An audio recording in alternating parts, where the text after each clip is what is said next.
Hey guys, this is Chris, and while I'm working on this painting today, I want to ask you a question. Do you know what will make you better at art really fast?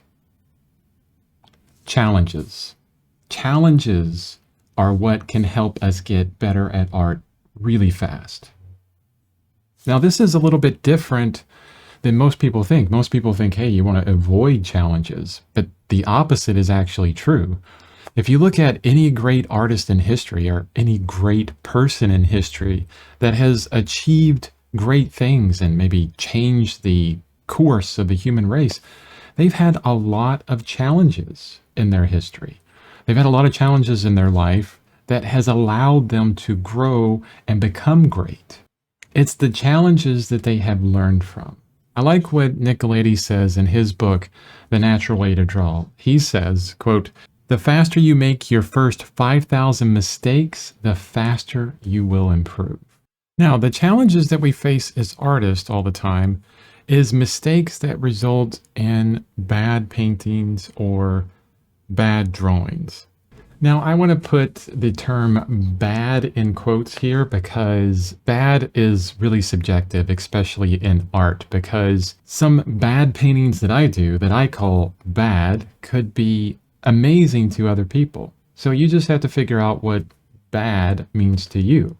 The challenge is looking at those mistakes that result in the bad art as a positive, as a way to grow, as the route for growth, the only route for growth. Now we just need to get you consistently making all those mistakes as fast as possible so you can learn from those mistakes just as fast. Because learning isn't about constant achievement. Learning is about making mistakes, making paintings that don't exactly work for you or you don't like, or drawings you don't like, and then looking at those, getting feedback from them, using them as feedback, and learning from them, and hopefully not making the same mistakes again. But we really need to change our idea of mistakes, our idea of failure, our idea of doing bad artwork. So before we can learn to make those mistakes fast and learn from them just as fast, we need to talk about your mindset. Specifically, the growth versus the fixed mindset. Because choosing the wrong mindset, like a fixed mindset, can really hold you back from improving your art for years. And I tell you this because it's happened to me myself. I had a fixed mindset for years, and after I got over it, I was able to improve quickly by embracing the challenges and the mistakes. Carol Dweck is an expert on the growth mindset. She's a Stanford professor, and she wrote the book Mindset, The New Psychology of Success. It's a wonderful book. And here's a super quick take of the book, basically, with one quote from her. She says, quote, "Believing that your qualities are carved in stone, which is the fixed mindset, creates an urgency to prove yourself over and over. If you have only a certain amount of intelligence, a certain personality, and a certain moral character, well, then you better prove that you have a healthy dose of them. It simply wouldn't do to look and feel deficient in these most basic characteristics," end quote. I hope that was understandable. The fixed mindset that we can have when we have this idea that we're born with certain characteristics, it limits us from making mistakes. We have to be perfect all the time. Because if it's talent that you're riding on, if it's something you're born with and it's completely fixed, you better get it right this time because there's no chance for growth. The fixed mindset is limiting because it creates an urgency to prove yourself over and over again. When you're locked into this mindset, you avoid looking bad by making mistakes, missing the fact that mistakes are precisely the way you're going to have a shot at being awesome at this art game.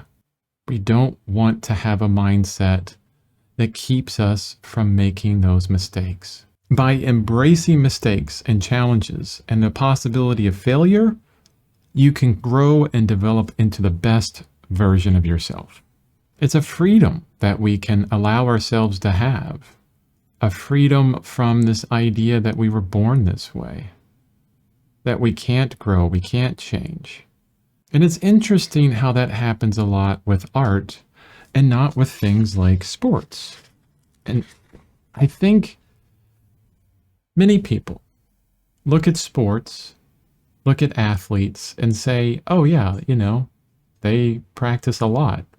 They still use the word talent, but at the same time, they understand that to be good at basketball, football, American football, all of these sports, that there's a lot of practice and training involved. But then when we talk about art, it seems to be all talent. And if we can't do something as good as the people that we see on Instagram or Facebook or ArtStation or these amazing other artists, we feel deficient. We can't make those mistakes. We have to be perfect right away. We have to be like them. That's the fixed mindset. Now let's look at what Carol Dweck says about the growth mindset. She says, quote, "In this mindset, the hand you're dealt is just a starting point for development. The growth mindset is based on the belief that your basic qualities are things you can cultivate through your efforts. Although people may differ in every which way in their initial talents and aptitudes, interests, and temperaments, everyone can change and grow through application and experience." End quote. She also says, people in the growth mindset don't just seek challenge, they thrive on it. They don't just seek it, but they thrive on it. And that's the power of the change, the mindset change from a fixed mindset to a growth mindset. It takes zero effort to change how we think. Well, I should amend that. It takes zero physical effort. What I hope to do here is convince you that if you're in this kind of fixed mindset, to recognize it and understand that you can change, you can improve, you can get better, you can be a great artist. I also really like this quote from Carol Dweck's Mindset book. Quote, "Malcolm Gladwell, the author and New York writer, has suggested that as a society we value natural, effortless accomplishment over achievement through effort. We endow our heroes with superhuman abilities that lead them inevitably toward their greatness. It's as if Midori popped out of the womb fiddling, Michael Jordan dribbling, and Picasso doodling. This captures the fixed mindset perfectly, and it's everywhere." End quote. Now that's really interesting. As a society, we value the ability to achieve something without any natural effort, or at least the look of natural effort. Now, over and over again, I've looked at great people in all different modalities of life: business, art, filmmaking, music, woodworking, everything out there, sports, and inevitably, regardless of what they're doing, if they're doing it amazingly, it's because they've had years of effort and practice behind it.